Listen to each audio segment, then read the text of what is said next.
Does the perfect life exist?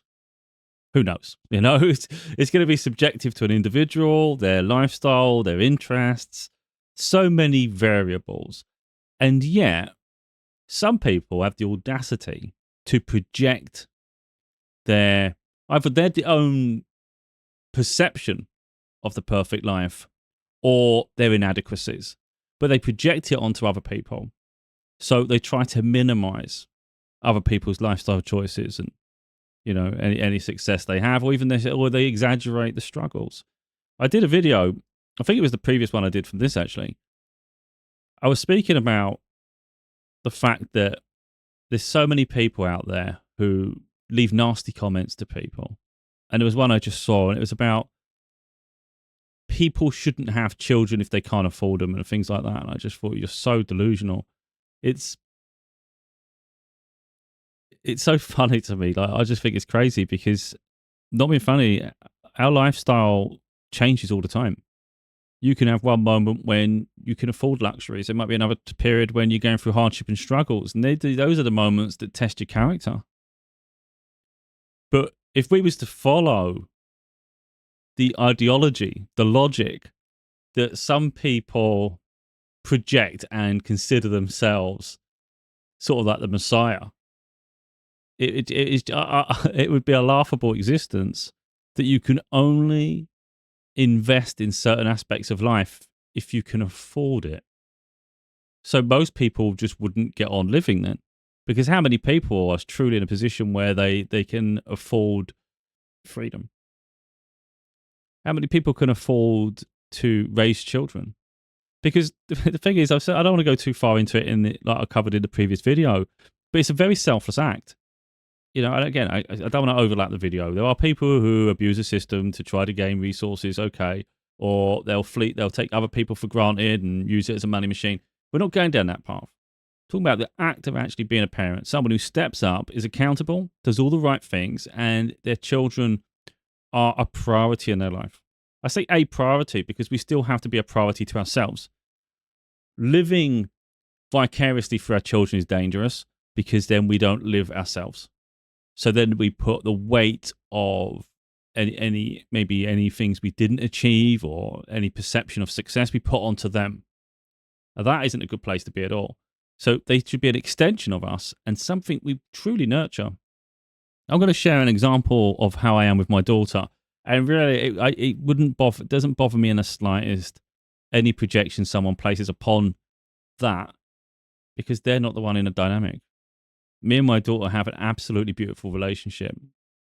And again, it doesn't bother me if someone wants to try to project their insecurities, their inadequacies, whatever they want to do to validate that what they're doing works. Like, okay, maybe it does work for them, or maybe it doesn't, but leaving nasty comments, it's not that they left it on my comment video, they've done it on someone else, isn't it? I just thought that was quite offensive, to be totally honest.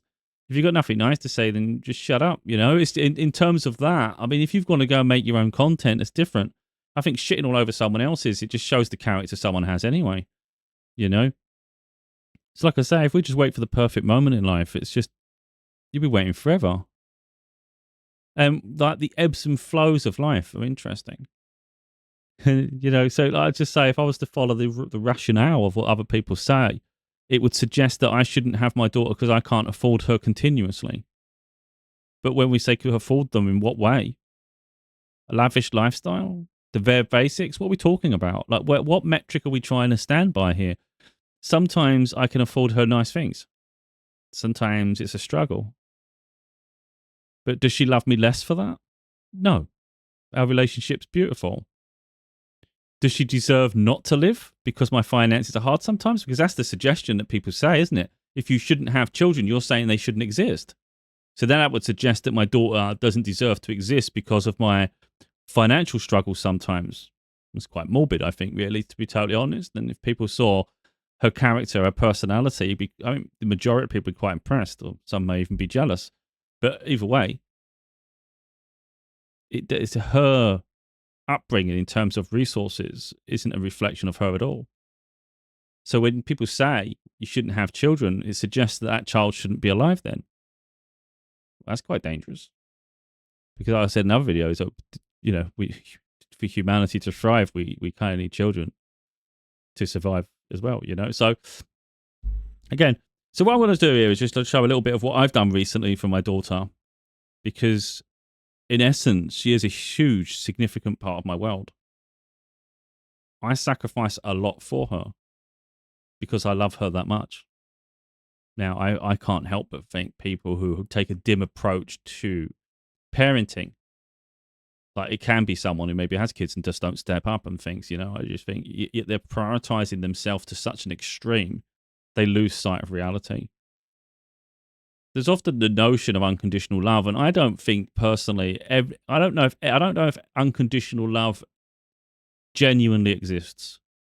I think there can be moments that come close to, but I think if you abuse someone enough, doesn't matter if they loved you, what you'd consider unconditional. I think everyone has a breaking point.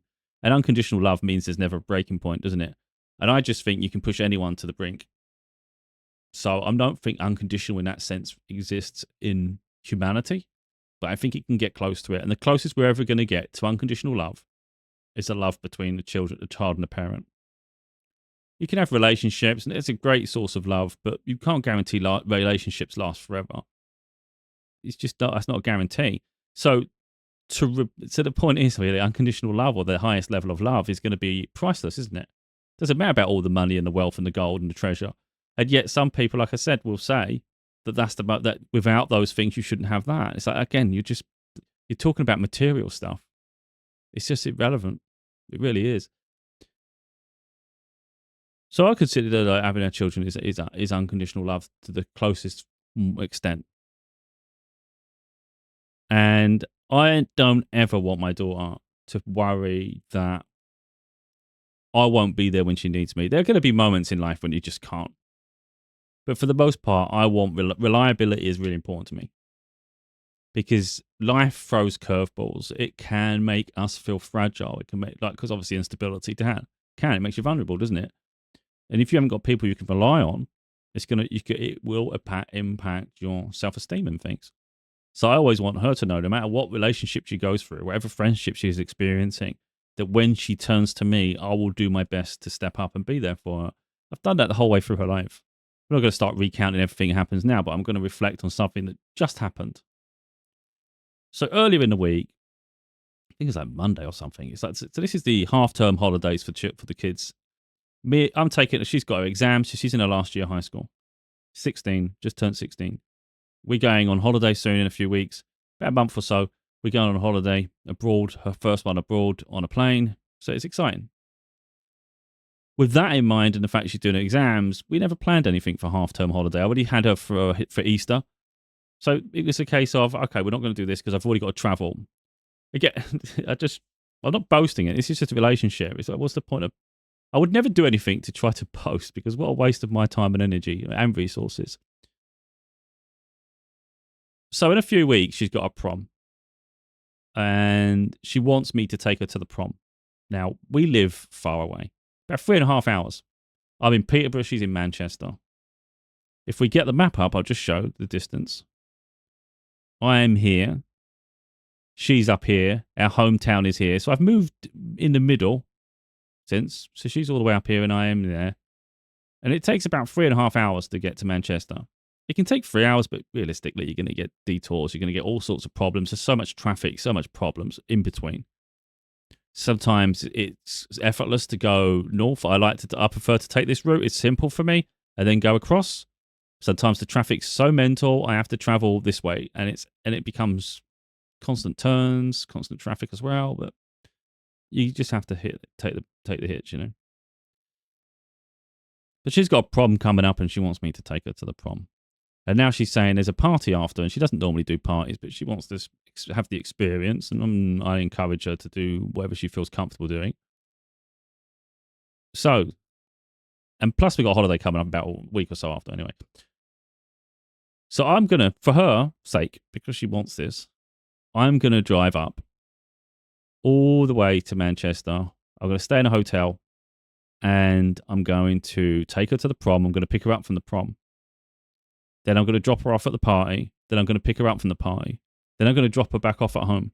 In between all those things, I'm going to have to keep driving back and forth to the hotel, try and fit in a bit of food. hey, I'm going to be tired. So, her mum doesn't drive and her mum's partner doesn't drive. So they don't have the luxury of all those things. Plus, it's quite a special occasion, and I think it's important to be there for her. And she wants me to be there. So I'm doing all those things. And then I'm going to bring her home to me after the next day, and we'll get prepared for the holiday we've got coming up. That was the plan. Randomly, earlier this week on Monday, so we're on Friday now. No, Saturday now. Okay. I think about Monday or Tuesday. I think it was Monday. She says, could you take me to a safari? Like this week now. And I'm not good with abrupt things. I like to know in advance.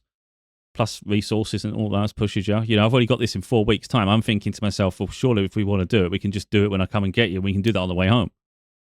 On the way back to mine after. It's all in one trip. Why would I? Surely you can wait 4 weeks. But she was adamant she wants to go. The weather's really nice. She wants to go out. She's got no one that can take her. Again, I'm all the way down here. And she's all the way up here. And it's just like, well, that's 3.5 hours, mate. It's going to take me 3.5 hours to get to you, and then time to go to that. And then I've got to repeat it all back. Well, that's a heck of a day.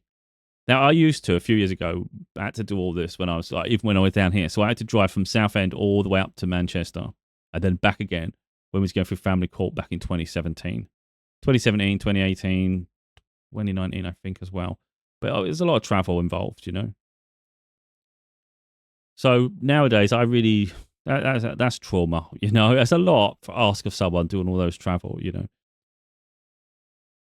But I said I can't guarantee anything because I don't want to, I don't like disappointing her, but I have to think of myself as well. That's a lot to ask of someone to do that now when I'm going to see you in 4 weeks. It's a lot of money, but it's absolute. Even if someone paid all the money, it's still a lot of travel.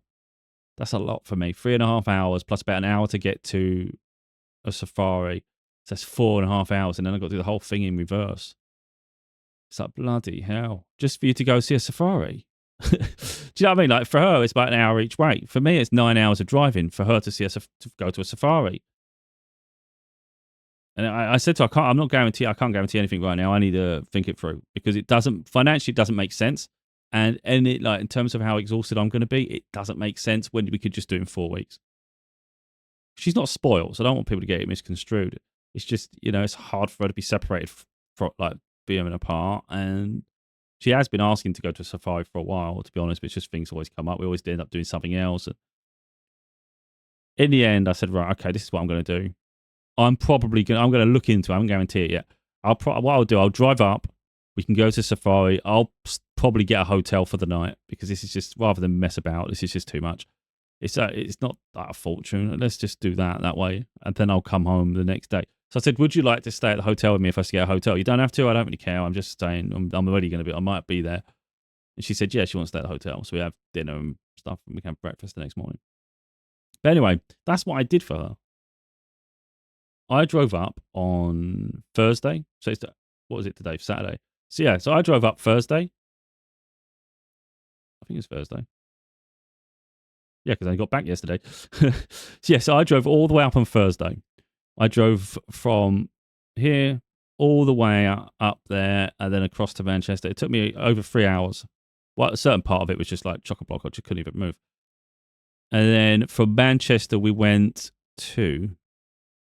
I'm putting video up later. It's just taking me ages because the dash cam just uses a really terrible file format. It takes 8 hours just to change these formats. It's just annoying as shit. So it's just outside Liverpool. So we're coming from Manchester, and we had to go round. There's a thing. Knowsley. It's a Knowsley. I don't know if it's going to come up. There you are. You can see the safari a little bit because we've got a giraffe. That's what it is. It's Knowsley. Knowsley Safari. I don't know what. Yeah, there it is. It's here. So that's where we've gone to. So it's just outside Liverpool. It's not too far from Manchester, but I've drove all the way up, and then we've gone over to Knowsley straight away after I pick her up. We've gone to Safari, a drive-through Safari, and then we've gone back to the hotel, and then we've gone to shops to get some snacks and stuff, and then we've gone and had dinner there, and done a breakfast in the morning. Then I remember she wanted to go IKEA. She tried to go in with her friends, and they got kicked out just because there was a group, and they weren't doing anything apparently, but they're just being funny.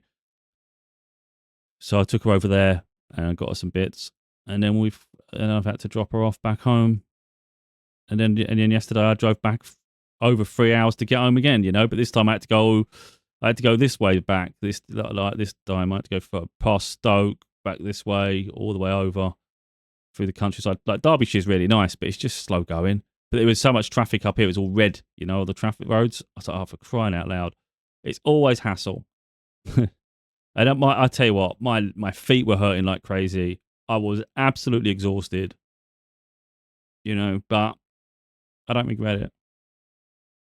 And this is the thing: someone might think to themselves, oh, I wouldn't do that. That's because you just care about yourself. That's the thing with people. They just care about themselves. You're not thinking about, like, put yourself in someone else's shoes. Like, what would it mean for them? And will you have a good time anyway?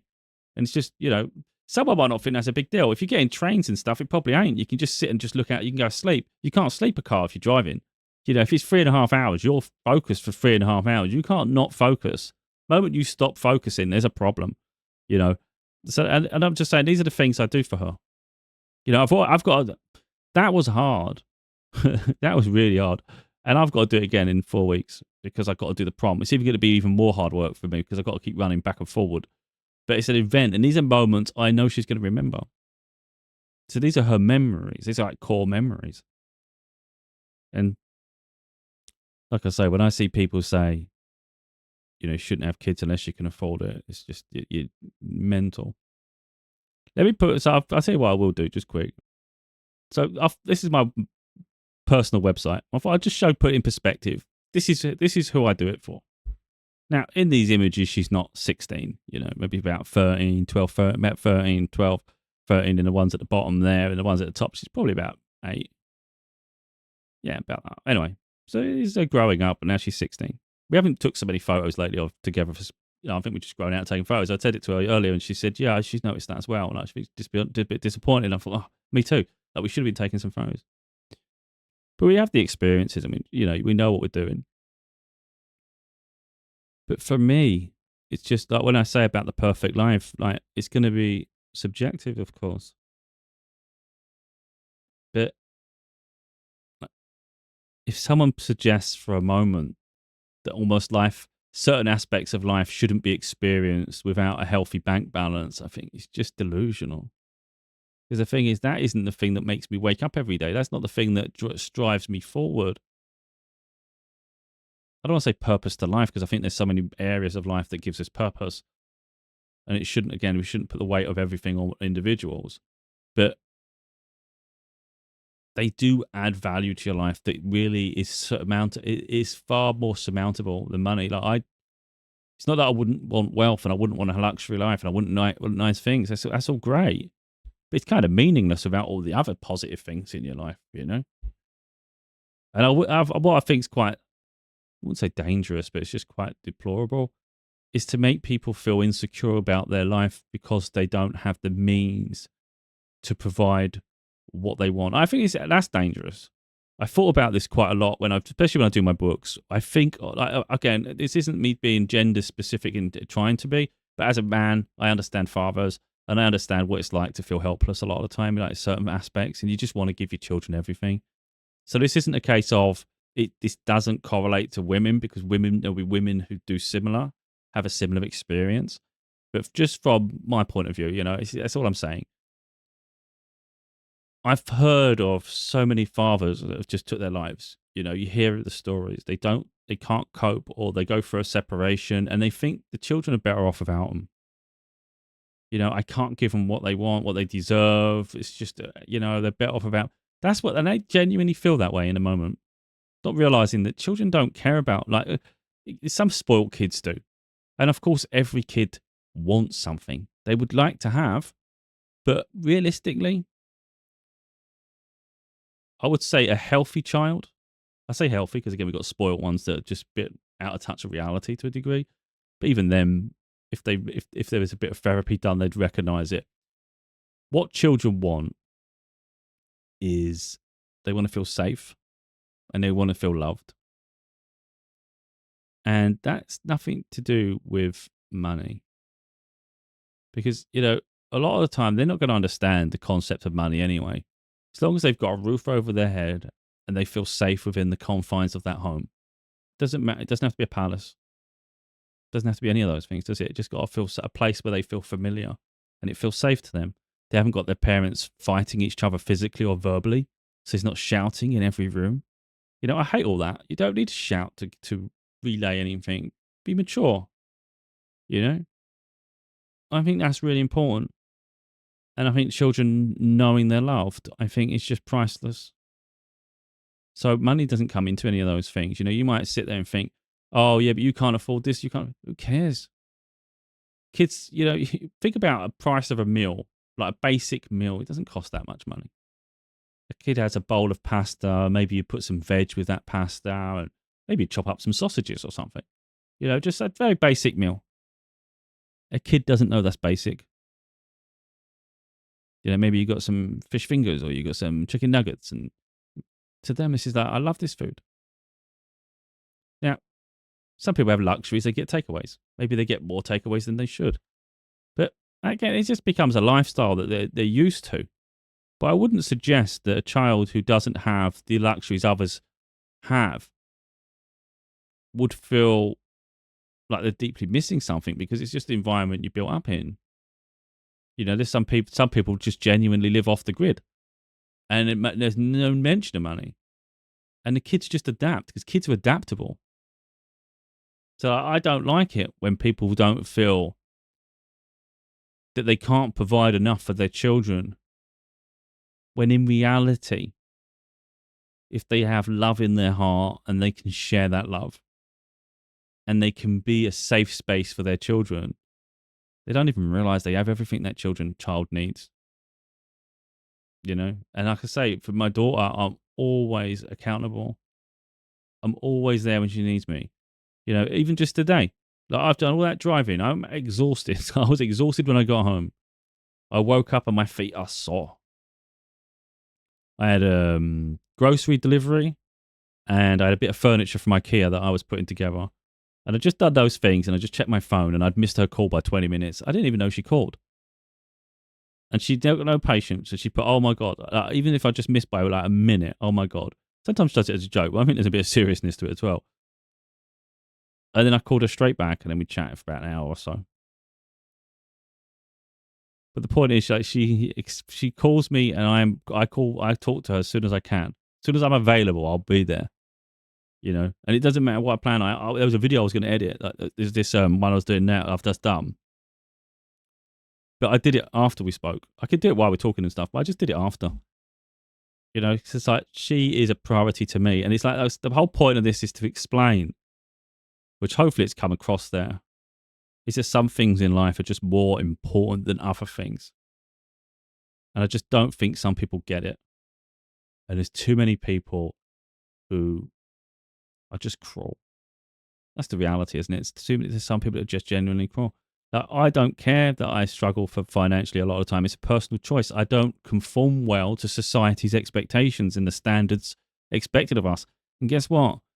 I also explain that to my daughter. I want to empower her to be a free spirit. I want her to live life on her terms, not one that's regimented and forced upon her.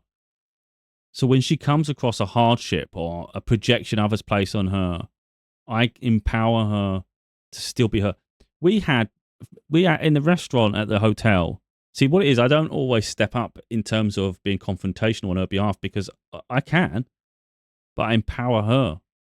You know, that's important because I can't always be there in every moment of her life. For instance, let's rewind slightly here. Let's just say we was having our meal yesterday, the day before actually, because we had dinner on Thursday. She wanted water with her meal because she didn't really like the drinks for some reason. She can be quite picky. And she wouldn't get the water. So I went up and said, can I thought I'll get her a bottle, really. You know, if you get out and tap, it's free. But I thought, no, I'll give her a bottle. I'll pay for the bottle. And they said, we haven't got that. We only got a can. I said, as long as it's still, because, you know, she don't like fizzy. So I get a can, I get a glass, and I get some ice. And then okay, thank you. And I take it to the table. And then about, I don't know, let's say 20 minutes, half an hour, she wants another one because she's finished. Well, I already did the first one for you. So that's what I'm trying to explain to her. Like, you know, they're waiting for people to ask them for something anyway. I said, right, that's what they're getting paid for. But she's very polite in the way she does it. Anyway, eventually she goes and does it. And it's the little things, pushing them outside their comfort zone to a point that you encourage it. And that's what I did. So I did the first one for her so she can see how it isn't that intimidating. I'll lead by example, but you're going to have to do it sometimes. And then we go for breakfast the next morning, and there was a girl younger than us. The daughter's 16. The girl looked maybe 12, 11, 12. I don't really know. But she apparently gave my daughter a funny look as she walked past. But I said, she's probably just jealous because you're older than her. You're more mature than her. You're grown. So she's probably just a bit jealous. Or and that's what people do. Well, and then there was this other, I don't know, Indian woman or something. I don't really know. I don't know the nationality. You know what I'm saying? So that apparently looked at her funny as well when they entered the thing. Because my daughter's just wearing what she wants, showing a little bit of cleavage, but she's developing. She's just growing. So I'm like, well, you don't worry how people look at you. Because I see her straight away, like when someone looked, she just felt a bit insecure and she just started to adjust. And I said, well, don't worry about what people think of you. What you think of you is what matters. Yeah, I said, so you're always going to have people left, right, and centre that's going to have form an opinion, but who cares? Like, who are they to judge you? They don't know you. And just because just because they decide, because that's their culture or whatever, even if it ain't someone that's cultured like that, just because someone doesn't approve of the way you dress or what you look like, it's irrelevant. Don't adjust yourself every time someone has an opinion of you. You be you and then own it, And it did make her settle and be a bit more comfortable. But these are the things I do. I'm always empowering her to be her. I don't have an expectation of her to be anything other than herself, including jobs and shit. Because unfortunately, a lot of the time, the jobs are there just to suck the life out of you and make you a copy of whatever interpretation they want. And it's like, no, don't lose your identity to anything. Always be yourself. And these are the things that I do. So I instill a lot of confidence into her continually. And I lead by example because she gets to see it in me. Because she knows I just genuinely could not give a shit what anyone thinks of me. I don't care at all. Even when she was insecure and I kid you not, I had every breakfast under the sun. I don't care what I look like. I had a fry up. Then I had pancakes. Actually, I started off with pancakes. I forgot to heat one up. I said, wait a minute, I think you're supposed to eat these up, aren't you? So I tried it and I was like, oh, this tastes awful. So I had to go and heat it up. And then I put chocolate on it because I like chocolate on pancakes. Then I had a fry up. I ordered a fry up. So I got the hash browns, beans, eggs, everything, sausages, whatever, Had that. Then I had cereal. Then I had some yogurt. And I had a muffin. But anyway, so I'm not eating like an animal, really. I thought I'm just try everything, paid for it. But when she gets insecure, I'm just like, mate, look at me. Do I look like I care what anyone thinks of me? So I just like, I'll just eat like an animal. So I really don't care. That's the thing. I'm not someone that says something and behaves differently. With me, I don't care. Like apparently with her friends, she's the funny one. She acts a bit offbeat. People like that. But I think for some reason, I take it to a different level. And I said to her, you say you don't, you're just a free spirit. You don't really care, but you're seems to be I go a bit further than you do. Because I was walking like I got a gimpy leg. I was just messing about, walking around IKEA. Again, if people in full view, I don't care, man. I just have fun. Whenever I want to have fun, I'm having fun. And I don't really care if people take offense to it. But again, I inspire that within her. So the point is, she's going to go through experiences in life and she's going to meet many people. I'm talking about dating, I'm talking about meeting people in life. Because often the interactions we have influences other people for good and bad, doesn't it? So even if you don't talk to them, maybe they look at you and then maybe they adjust themselves a little bit. They think, okay, I like the way they carry themselves, I like the way they talk, or like their confidence in themselves. Whatever it is, like all these different things. She's going to go through life and it's going to affect people for good and bad. But it's going to affect.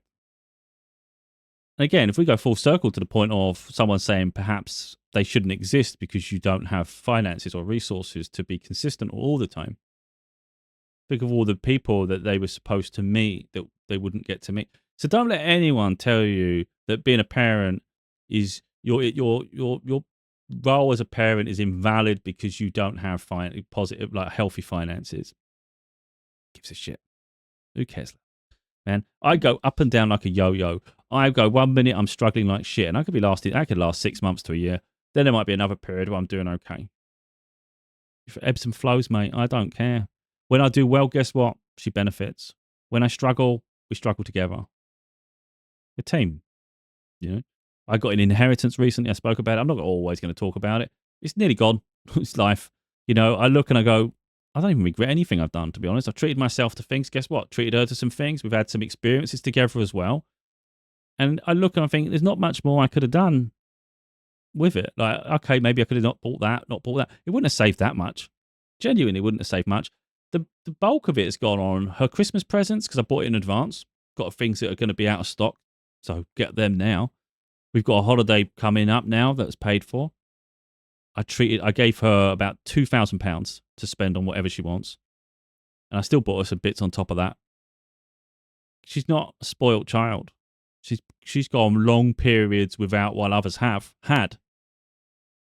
So it was a luxury that I was afforded with that I wanted her to experience too. So and that's the thing. I don't leave her out of anything. But like I say, when I struggle, she struggles too. And it's just life. Sometimes it's eased if other people in the family or a mum or someone's doing a bit better than me at a given time. It helps take the pressure off her. And I love that. So I'm not someone who gets jealous of others' success or others' prosperity.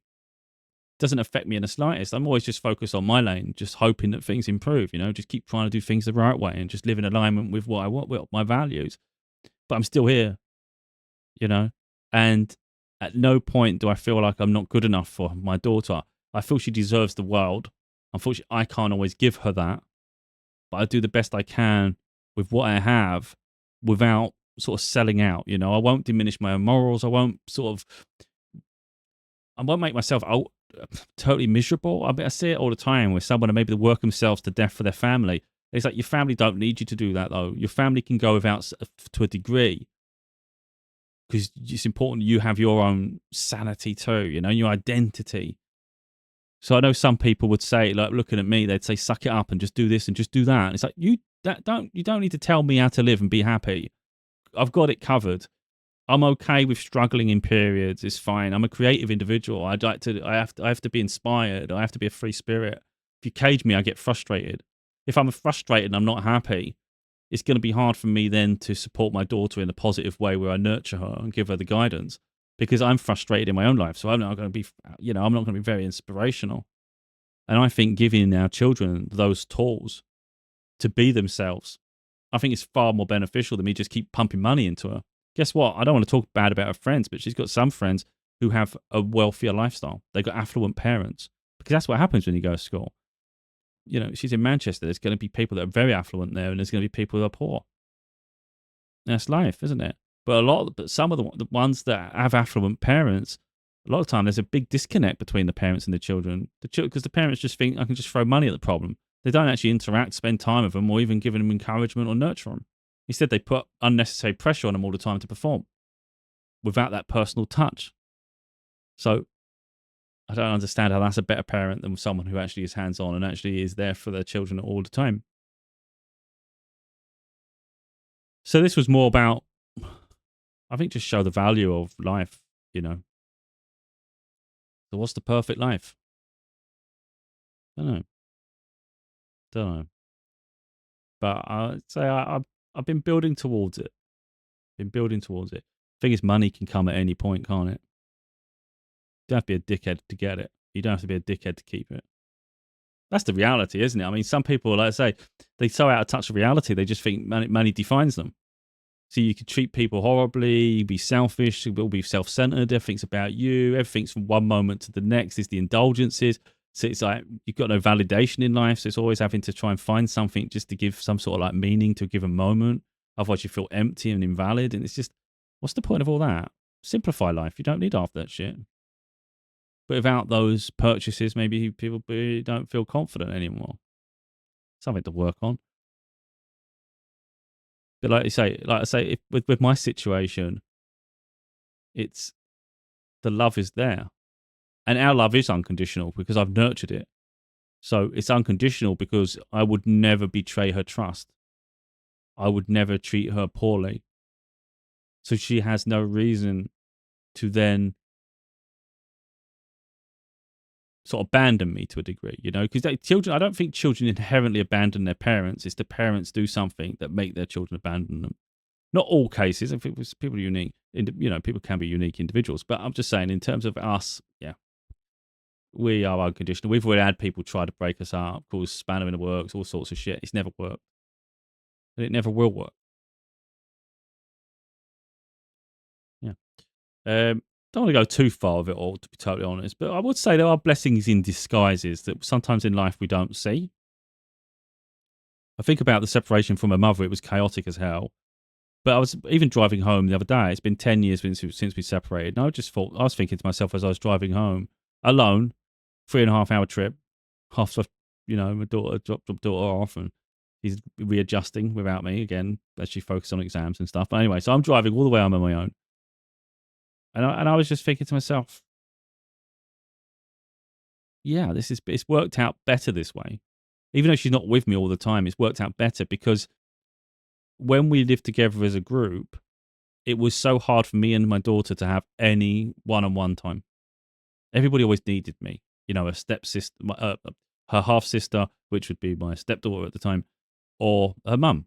So it was hard for me just to have one-on-one. And I think sometimes one-on-one moments are healthy for people, So now I don't have any interruptions. When we're together, we're together. There's no third party blocking us or getting in the way and all that shit. It's like we just get to spend time together. It's just us all the time. And actually, that's something I really, really appreciate. So, like I say, when we went to the safari, it was me and her. So we spent the whole day together, go back to the hotel. It's just us. We go for dinner. We went for breakfast. Took her to IKEA because she really wanted to go there before. So I thought, okay, we go there. And it's a day out. And we just go in there and we're talking about the things she'd want for a room. And I bought her one of those trolleys that are quite popular on social media at the minute. It's like a trolley that's got different shelf levels and you can put things in it. She's put all her films in it.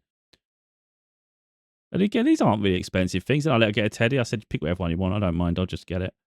And it was £20. I think it was hippopotamus. It's the one I actually picked initially. And then that's the one she even ended up wanting, which is pretty cool. But yeah, sometimes I can treat her to nice things. And then other times there's a moment when I can't. And it's just, I think we both understand that, So she appreciates when I do have resources to support and provide. But I think she also understands that there are moments when it's not possible. But she's getting older now, so she'll be able to be more responsible for herself. But again, if you was to fast forward, let's say 5 years' time, when she's working, she's making money herself, she's doing all those things, project back to her childhood. Does she really? Does anyone really think a child cares whether their parents were wealthy or not?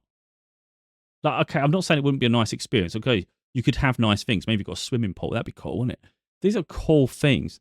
But as a core, imagine your parents had all this wealth. They had a nice swimming pool. They had all these luxuries. You never knew struggle, poverty, but you knew what it was like to never be heard.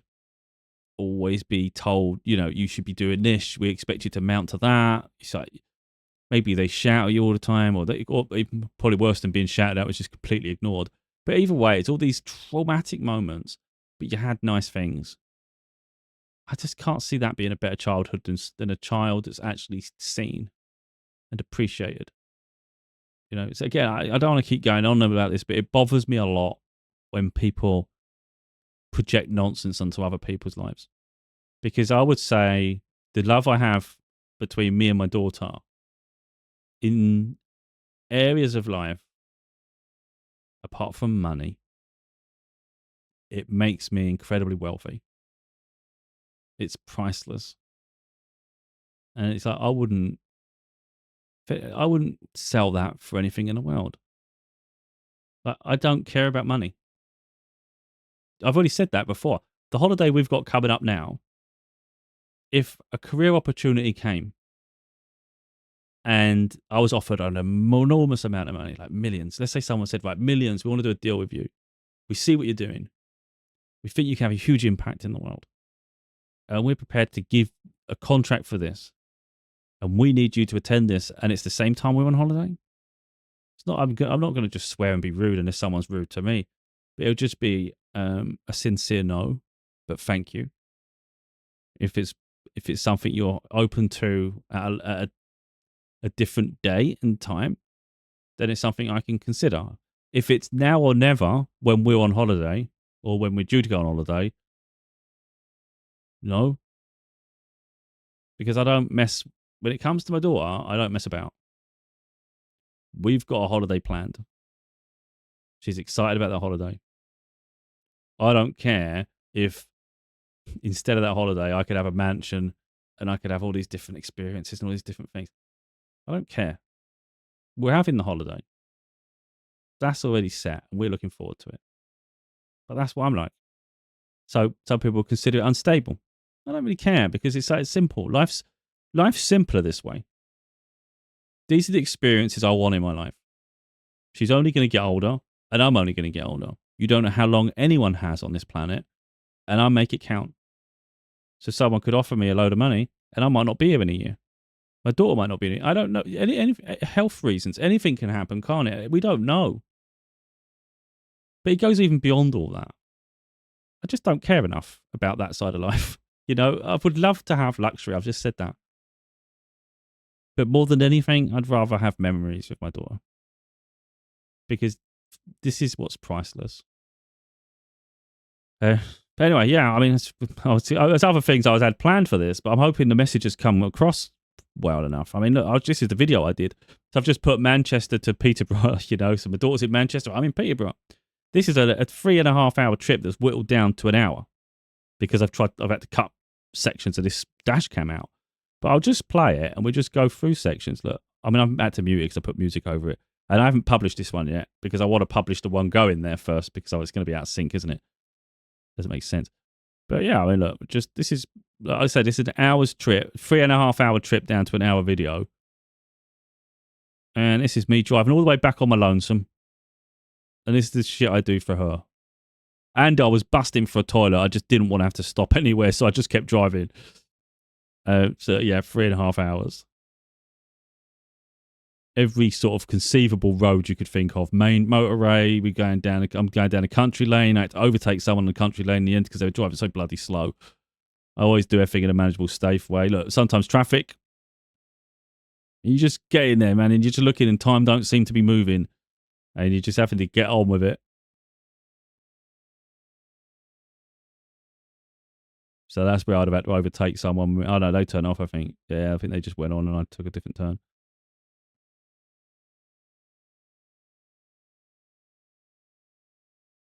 But Derbyshire was so pretty.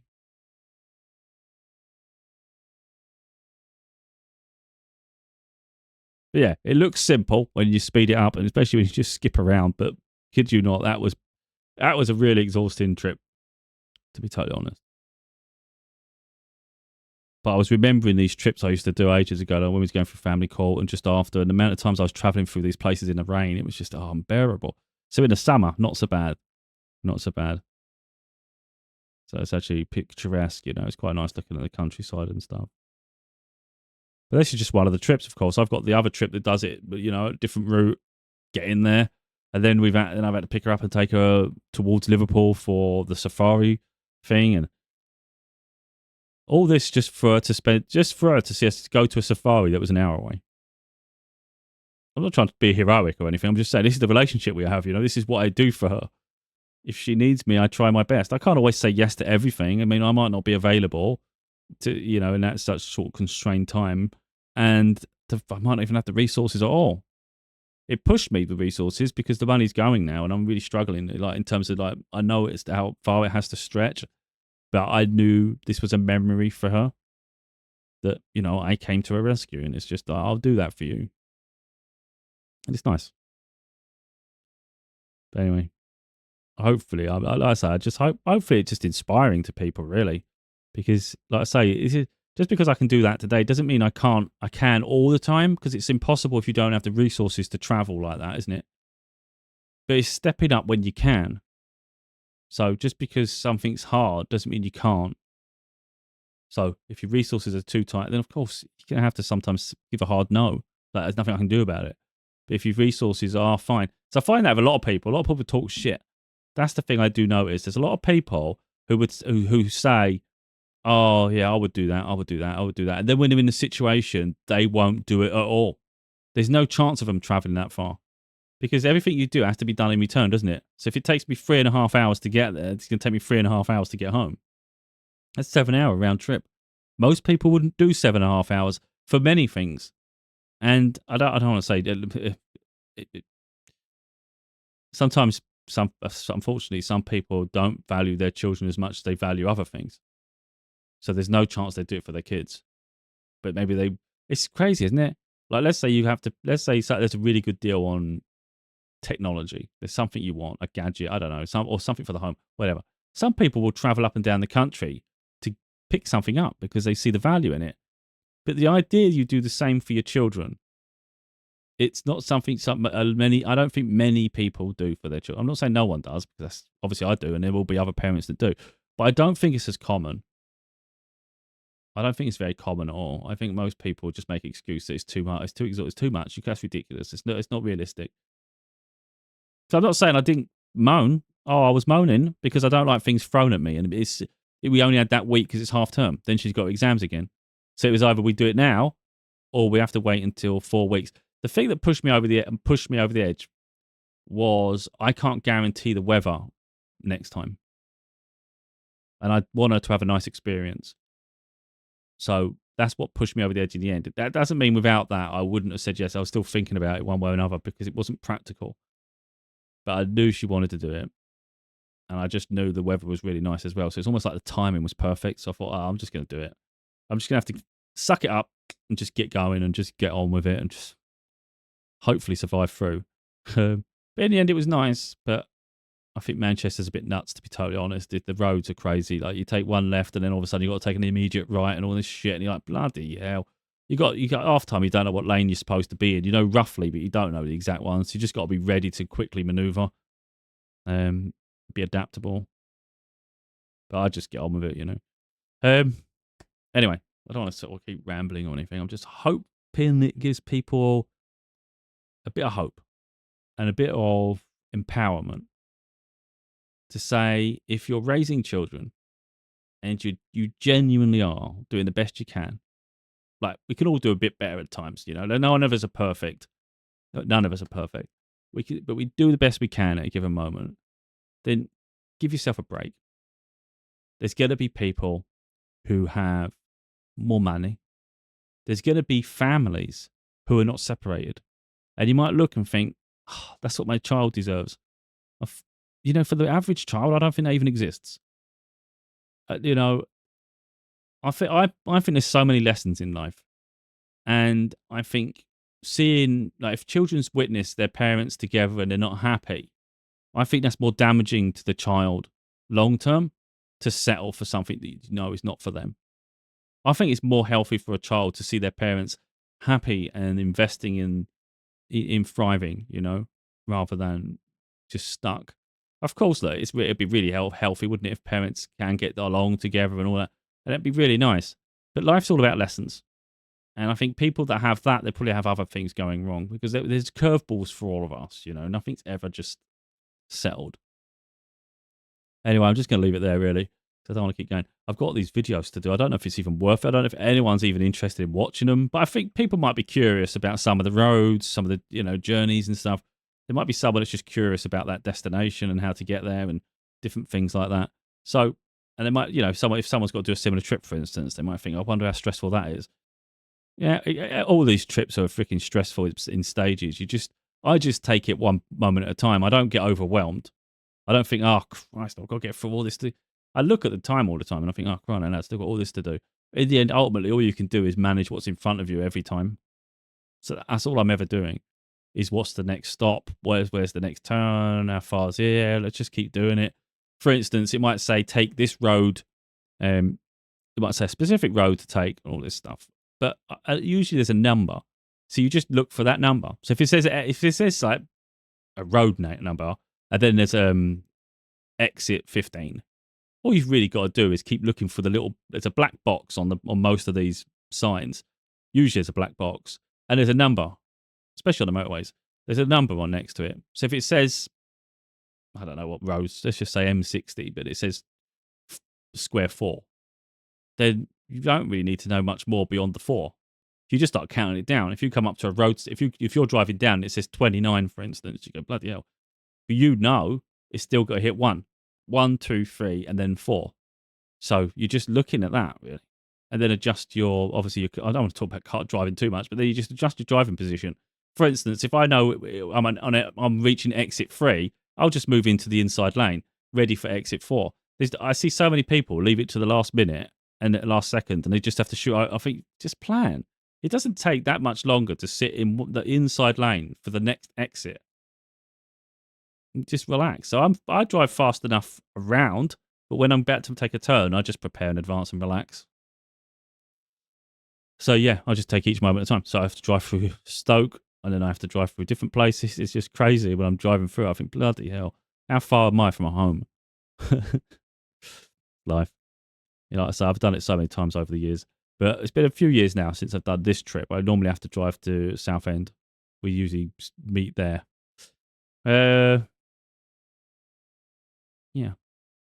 If anything, I hope the way I hope of empowering people and just seeing it is hopefully people see what I would do for my daughter and what I do for her. And then hopefully people just see that, do I look like someone that feels that any investment towards her I regret? Like, do I look like someone to think, oh, I wish I hadn't done that? That's the thing. So I can't regret anything in terms of her because I don't, because there's nothing more meaningful. So I would say a wasted life is avoiding those things. That would be tragic to me. A lonely mansion. I mean, most people are not even going to get a mansion, but they think they're going to get a mansion. So they work themselves to death thinking, this is important, this is important, this is important. They just live a very shallow life. You might have guys just constantly trying to pick up women. It's like, for what? Surely you don't feel the same way every time. It must get boring after a while. It's a transaction in the end, isn't it? If you're just constantly just living this lifestyle, it's just, for me, that's just meaningless. I'm not into it. I think there's more substance in nurturing the next generation, having an impact in that way. I think that's really, really important. Anyway, it's just, like I said, that it all stems from that bloody comment that I saw on someone's video but it's not that one comment. It's just, I see a lot of people talk like that all the time. And they seem to think that they're onto something. When people think they're smart asses. So they think, oh yeah, I was making these stupid comments they put on like social media like TikTok, and that people just copy paste it. And they always make stupid comments like that, and I just think you're an idiot. Who are you to judge someone else's lifestyle like that without even knowing them or knowing their children or knowing what they have, the vision they have for their future? Yeah, things change. Things can change. Yeah, I think the idea that people's lives stay the same forever is just crazy, for good and bad. Someone might have been doing well for themselves when they had children. All of a sudden, think about it that way. When a relationship breaks up, there's a lot of upheaval for both sides. You go through a divorce. You have to separate assets. You have to start divvying your finances. All of a sudden, maybe you can't afford the home you had. All of a sudden, you've got to relocate. You've got to downsize. Life's a bit of a struggle now. And then someone will come across you for the first time and think, well, if you can't afford kids, you shouldn't have kids. It's like, are you serious, you freaking moron? Yeah, anyway, don't want to go around too far, but like I say, hopefully it's been some help.